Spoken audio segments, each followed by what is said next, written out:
Hey guys, it's Casey. I want to wish you guys a very, very happy Easter. Today I am going to be working with Bond Craftor UV resin, if I can find my words. Some of the golden, this is a alcohol ink that I got off Temu. It is just a deeper yellow than the lemon yellow.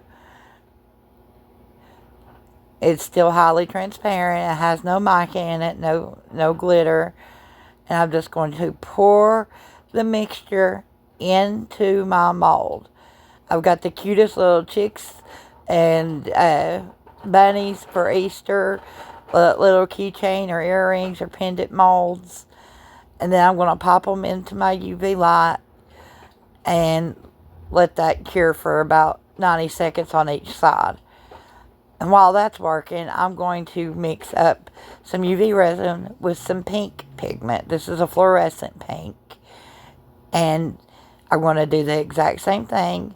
I'm just going to mix my UV resin with the pigment. Again, it's going to be a transparent pigment, but it's also going to be fluorescent. So it'll be under a black light. It'll glow. I'm going to pour it straight into my little mold. I'm going to do a couple of these little bunnies. Aren't these adorable? I absolutely love this mold. You can tell how much I've used it. I've still got resin all over it. And now I'm going to pour this little bitty flower with what's left of my pink.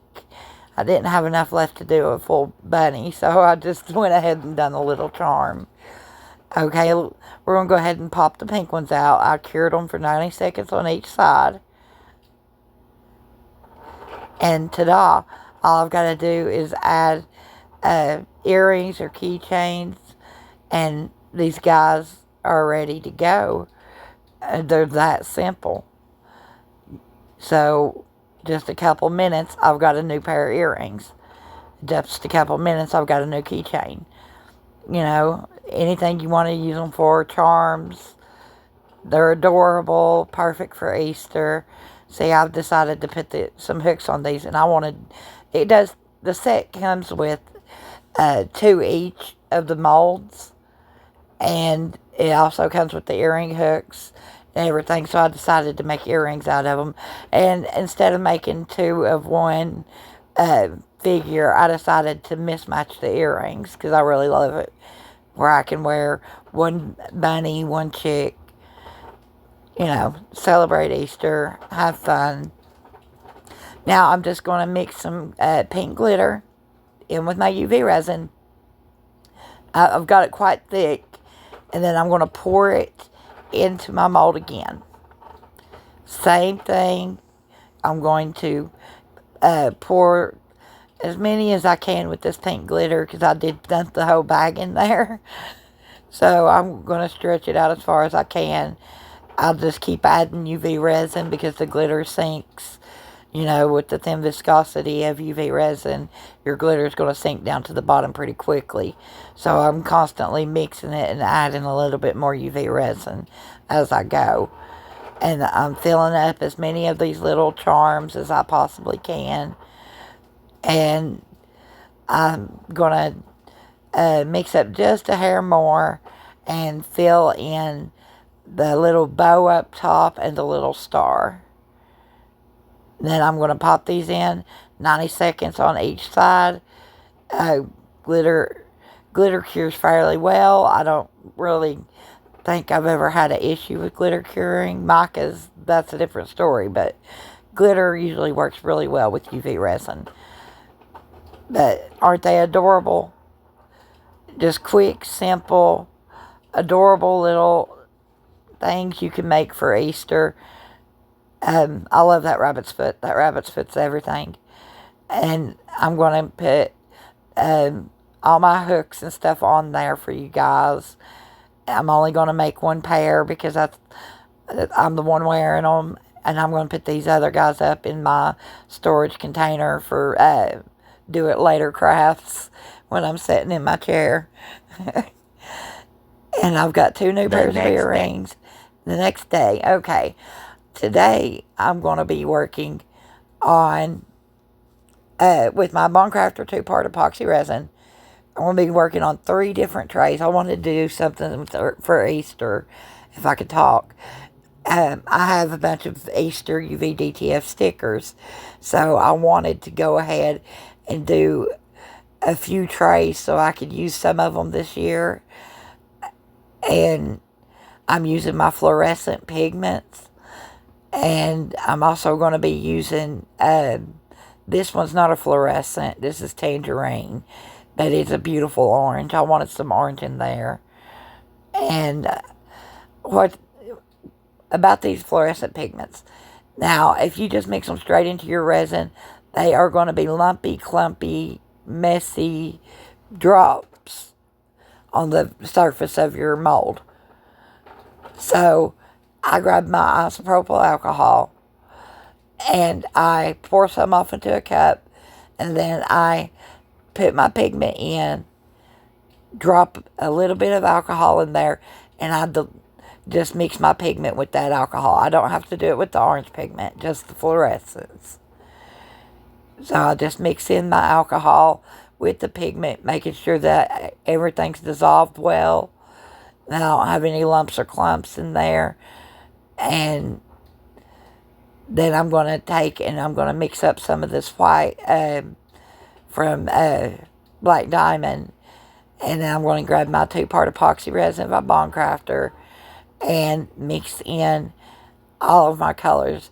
As you've seen, it had like a film on the top. That is the alcohol setting on top of the resin. I did get a little heavy-handed with my alcohol. You really only need a couple drops. And I was pouring it in. I should have been using a little dropper. But that's okay. It didn't hurt the resin. It doesn't affect how it cures. It cures beautifully still.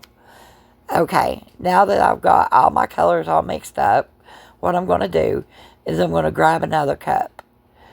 Okay, and every little bit of resin I used and mixed everything up. Now, I also need to clean off my molds because I've sat here and done this right on top of them. So, I'm going to grab another cup and I'm going to start layering this guy. I'm using all of the colors in layers. A little bit of yellow, a little bit of blue, a little bit of green, a little bit of pink, a little bit of orange, a little bit of white. And then adding another layer of the same colors in the same flow. Started with the yellow, went to the pink, then to the orange, and then, yellow, orange, pink, blue, green, and then white. Okay, now I'm just going to set this off to the side and clean up my molds. I was using a baby wipe, but it was smearing, so I went back in with some isopropyl alcohol and poured it onto the mold and wiped it up. And now I'm going to go through and show you guys all of these beautiful UV-DTFs I've got. They're absolutely adorable. I got Easter bunnies and little eggs and trucks. I thought they were gorgeous. I loved them to death. So I went in with the mindset that I was using these. So I was really wanting fluorescent, happy colors. But where I layered the cup the way I did, instead of pouring the resin down the side of the cup, and I just poured it straight in the middle, I made it a dirty pour, and my colors really intermixed. And so I've demolded all of them, and they just did not come out the way I wanted or expected. But I'm just going to roll with it and go ahead and put in my Easter decals. These are gorgeous. They really do enhance the trays. And I believe if it's a fail, you can always find a way to fix it and make it beautiful. So you never give up just because the first part didn't work out. But they come out really great. I went ahead and put the gnomes on the big one and with the bunnies and the eggs on the 2 smaller trays. This one has to be my absolute favorite. It is really gorgeous up close because they all have a crackle effect to them. And you get to see all of the bright colors on this one. The others were pretty mucky and green. And I just didn't care for the other 2 until I got the UV-DTFs on there. And I'm glad that I went this route because they really are beautiful. And with that green, those Easter bunnies are popping. But look at this one. Isn't that gorgeous? That one's okay. I'm not a big fan. This one's pretty. I really liked it. But I've got some still snapshots for you guys. I wanted to wish everybody a happy Easter and do something special for Easter. I hope you guys enjoyed this. You have a beautiful, blessed day. Thank you so much for watching. If you haven't, please take the time to like, share, comment, and subscribe. I love hearing from you guys.